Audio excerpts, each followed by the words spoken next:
¿Qué tal, Osvaldo? ¿Cómo te va? Hola, Guille, ¿cómo estamos? Bien, vamos a hablar del anhelo de un país federal, ¿no? Bueno, En las últimas... si hay algo que estamos dando muestras, o por lo menos que estamos obteniendo muestras, es que no hay país federal y con una discrecionalidad exasperante. Sí, Lo que se ha conocido el fin de semana, en donde se aumenta el monto o el presupuesto de subsidios para el transporte público de pasajeros, solo para el AMBA, sí. ha hecho crispar los nervios a muchos, sobre todo aquellos que no ven con malos ojos acompañar la gestión de Milei, pero que a la hora de mostrar gestos a la recíproca reciben este tipo de hechos, ¿no? Sí, Las universidades nacionales... En una semana, acomodar la situación financiera y presupuestaria de la UBA únicamente, Exactamente, en desmedro de 60 universidades nacionales del país, y el subsidio del transporte. Mira, acá tengo algunos datos para ilustrar de cómo son las cosas. En Santa Fe el boleto cuesta 700 pesos. Sí. En Rosario cuesta 700 pesos. En Córdoba 700. En Posadas. En Posadas sale 780 pesos. Sí, pero tenés arriba, Guillermo, a Corrientes, que tiene cerca de 980 pesos. 990 tiene Corrientes, 990. O Olavarría, 940. Un dato local. Sí. El intendente de Rafaela, Leonardo Biotti, envió un mensaje al Consejo en donde el servicio de transporte público de pasajeros es municipal, pasando el boleto de 300 pesos a 1.200 pesos. 4 veces. O sea, dimos ejemplo de 700, Paraná, también lo tengo por acá, Mendoza, 560 pesos, Jujuy, casi 700 pesos, AMBA, 270. Y había... 270 pesos. Hubo un escándalo porque el subte, con medida judicial de por medio, se aplicó en 583 pesos el boleto del subte, cuando aquí se está pagando 700. Bueno, sí, irrita. Irrita, no, y más en un sentido práctico, es decir, en la ciudad de Buenos Aires tomas un colectivo o un ómnibus o un micro, como se llama allá, para hacer 40, 50 cuadras. Acá lo tomas para hacer 15 o 20. Sí. Bueno, es propio de un país unitario, centralista, que viene porteño céntrico, como ha dicho Maximiliano Puyaro. Bueno, están con nosotros Carlos Caballero Martín, Mariano Barr, los dos son abogados constitucionalistas. Volvió a surgir la idea de reformar la Constitución de la provincia de Santa Fe. Apareció en agenda. Le voy a pedir a Carlos Caballero Martín la lectura política. ¿Por qué aparece ahora? Porque tienen 2 tercios en las dos cámaras. En una, en el Senado, en la otra lo tienen que juntar, pero prácticamente lo tienen, porque tienen 28, y 2 tercios son 33 en diputados. Bueno, el día de mañana no sé si lo tiene. El momento no es malo, porque no hay ninguna elección a la vista. Yo creo que las elecciones convencionales constituyentes debe ser un acto exclusivo y excluyente de otra elección. Pero están hablando de juntarlo para 2025, con las elecciones de medio término. ¿Nacionales? Sí, porque locales no también, presidentes. No, si no hay acá no hay de medio término. Pero presidentes comunales. Bueno, entonces sería otro error, un error muy grave. O sea, discutir lo que va a ser el máximo poder que existe en la provincia, que es el poder constituyente, con una elección comunal, te das cuenta vos que la política a discutir son totalmente distintas. Entonces, si es ahí, empezamos mal. Segundo, se dice ¿por qué? Porque es una constitución vieja. En 94 reformamos la de 1853, que era un poquito más antigua. Yo creo que hay cosas que se pueden reformar, pero es una constitución muy buena la que tenemos, muy buenas, y además fue una convención con personas muy inteligentes de todos los sectores políticos y que nos obliga a decir una cosa: reformemos lo que haya que reformar, pero no manosearla. Bueno, Mariano Barr dice que sí. A ver, en primera instancia, ¿no? Es decir, ¿hay que reformarla, sí o no? Yo entiendo que hay que reformarla, como dice Carlos, sin manosear, y eso implica ser conscientes de una situación de hecho, que es así. Las constituciones provinciales además de reconocer derechos y garantías como la Constitución Nacional, la verdad es que no reconocen mucho más allá de lo que ya tenemos reconocido por la Constitución Nacional. Entonces, parándonos en una posición realista, las constituciones provinciales son esencialmente diseño del poder institucional del Estado local, es decir, la provincia y también el poder que le queremos dar a los municipios.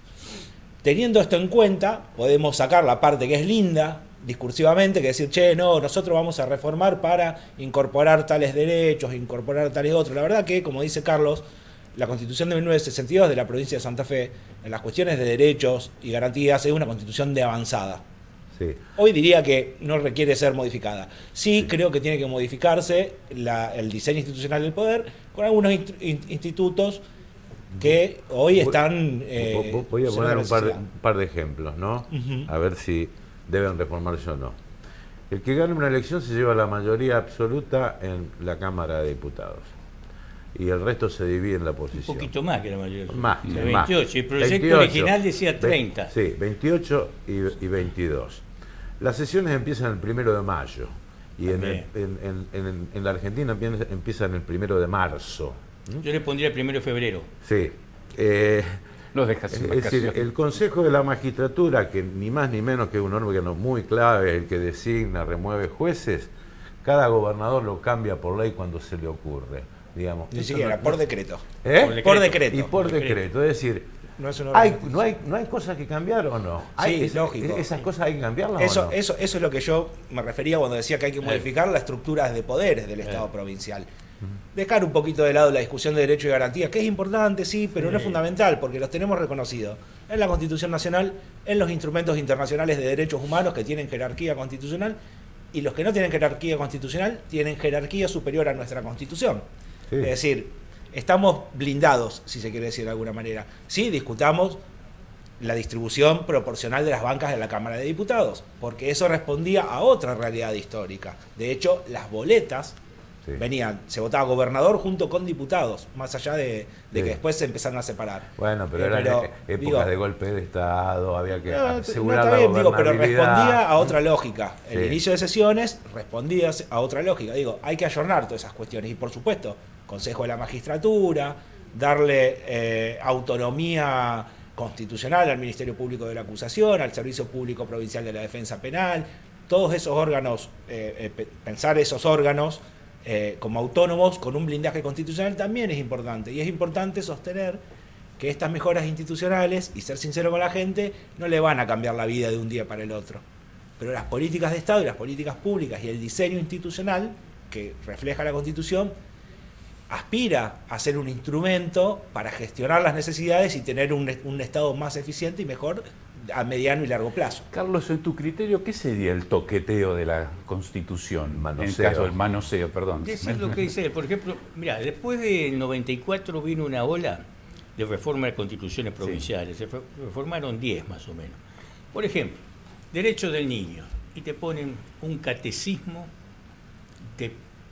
de buenas intenciones que ya está hecho, por cierto, por la Constitución Nacional, por la Convención de Derechos del Niño, y por todo que no hay nada que agregar. Yo siempre digo como ejemplo, la Constitución de 1853 decía el domicilio es inviolable. Y nada más, nada más. No te decía si había uno en la puerta cuando iban a violar el domicilio, ni cuando había otro. Para eso está el Código Penal, por eso están los procedimientos. Entonces, la estructura del poder, más lo que puede ser la autonomía municipal, que eso ya lo tuvimos en el 21, desgraciadamente fuimos los primeros que la tuvimos en Latinoamérica, y bueno, las cosas que pasaron, ¿no? Y los periodos de los presidentes comunales, ¿no? Yo sobre eso tengo un concepto muy especial. A ver. Yo creo que debe ser en 3 años.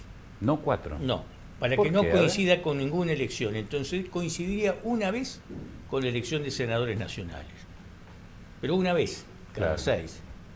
Entonces yo creo que tenemos que hacerlo distinto, porque cuando mezclamos la elección del gobernador con la elección del senador, con la elección del presidente de la comisión comunal, ¿no es cierto? Ahí hacemos un tutti frutti que confundimos el electorado. ¿Y crees que en 3 años logra sentarse y poder hacer gestionar, no como ahora que cuando se sienta entra en campaña? Si ahora gestionan en 2, ¿cómo no van a gestionar en 3? Una pregunta bastante espinosa. ¿De acuerdo o no con que el gobernador tenga reelección? Santa Fe y Mendoza no tienen reelección. ¿Está bien o está mal? Mira, esto sí, perdón. No, porque te digo, esto viene siendo históricamente, desde la época de, vamos a hablar de los contemporáneos, 83 en adelante, ¿no? Sí. Bernet no lo pudo impulsar, Revilio anduvo dando vueltas, y después Reutemann se tiró la pileta para haciéndolo, inclusive se tiró con una cosa en la convención del 94. Bueno, pero presentó un recurso. Le dieron por la cabeza. Por supuesto que le dieron por la cabeza, no cabía otra. Va a la Corte Nacional diciendo que es un derecho... Estuvo muy mal asesorado.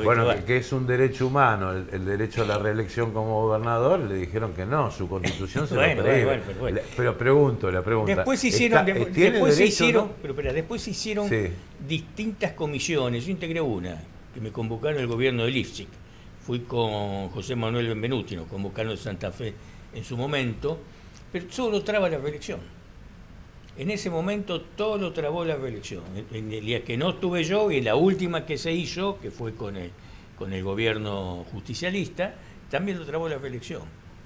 Mariano, yo estoy totalmente de acuerdo de que tiene que haber reelección. Tiene que haber reelección del gobernador, 4 años y una reelección única, me parece que está por demás de bien, y luego restará y delegaría en la convención la discusión de los detalles, a partir de qué mandato se considera, se estipulará en una cláusula transitoria, y se estipulará también si son 4 años reelección y nunca más, o 4 años reelección, periodo de descanso y podés volver al ruedo. Digo, son discusiones pormenores que me parece que lo tiene que definir el constituyente. Perdón, pero esa cláusula transitoria es peligrosísima, porque con eso los radicales los traicionaron a los peronistas en Córdoba, Angelos, ¿no es cierto? Cuando se hizo reelegir, cuando se reformó la Constitución, después dijo, este es el primer mandato con esta reelección. Bueno, Menem también pensó en... No, porque le pusimos la cláusula del 94, vino a raíz de eso.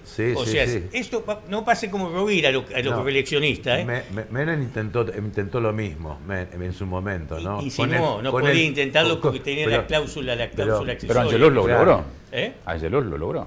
Angelos sí, y mira cómo terminó. Procesado, el hijo, que es un desastre. Yo creo que con la jurisprudencia más moderna de la Corte Suprema de la Nación, con los casos Santiago del Estero, Tucumán, etcétera, ha quedado bastante claro ya que cuando las disposiciones constitucionales resultan ser claras, esas interpretaciones tiradas de los pelos para romper el sistema republicano que adoptan las constituciones locales son interpretadas, digamos, de manera restrictiva. La Corte ha pasado, lo bajaron a Mansur de la candidatura a gobernador en Tucumán hace muy poquito, digamos, y de manera rápida. Yo creo que ya no hay margen con lo que fue el crecimiento jurisprudencial, también fruto, como decía el doctor, de toda esta ola de reformas post-94, que como que ahora se terminó de aclarar la cuestión reeleccionista y las interpretaciones de las reelecciones en los gobiernos subnacionales, las provincias. Días pasados charlaba con Mariano y le preguntaba, ¿es dable, esperable, se puede establecer un número determinado de periodos para los legisladores que uno ve que se repiten? Mi posición es una posición muy tradicional, basada o abrevando en la fuente de la Constitución Nacional, que es la Constitución norteamericana, que valora la experiencia del legislador. La tarea legislativa, o por lo menos lo que conocemos un poco más de cerca de la tarea legislativa, sabemos que no es una cuestión tan sencilla como parece, y que en el día a día del trabajo legislativo la experiencia es muy importante para el resultado, para el producto del poder legislativo, que son las leyes. Yo en la cuestión de los legisladores tengo un poco más de recelo sobre limitar las reelecciones. Quizá si las limitaría quizás en 3 periodos, no en 2, pero es como que tampoco no me parece necesario limitar las reelecciones, porque no es lo mismo un poder ejecutivo yendo a pelear su reelección con todo lo que significa ser el titular de un poder del Estado, que reintegrar listas de órganos colegiados donde son mucho más que vos solo, digamos, diputando. Y Carlos, ¿estás de acuerdo con la reelección de gobernador o no? No estoy de acuerdo con ninguna reelección. Porque asume tal cantidad de fuerza y administra tantas cosas que es muy imposible ganarle. Solamente un gobierno como el de Alberto Fernández pudo perder una reelección. Si no, fue imposible hacerlo. Sí. Ahora, uno recuerda a tu compañero de bancada en la convención, Alberto Natale, estaba en contra de la reelección presidencial, que fue el principal motivo del Pacto de Olivos. Hay que hablar con lógico, en toda sinceridad, con toda sinceridad hay que hablar de este tema, si no la reforma salía sí o sí.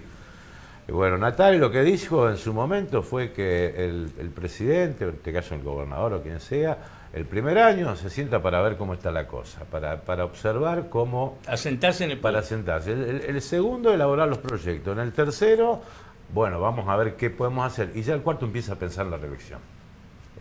Si no antes. No, pero esa es la elección, digamos, el periodo de 6 años de un presidente. Acá estamos hablando de 4 años de un gobernador. En cambio, con los 6, con los 6 que decían. Con los 6 que decían.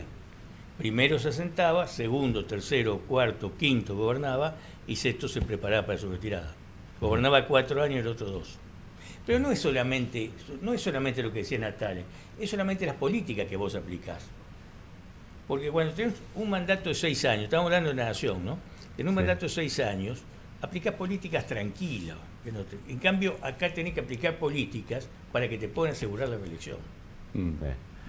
Bueno, Mariano decía, bueno, 4 años, una reelección y se va a su casa. Bueno, en Estados Unidos es así, con el presidente se vuelve a su casa.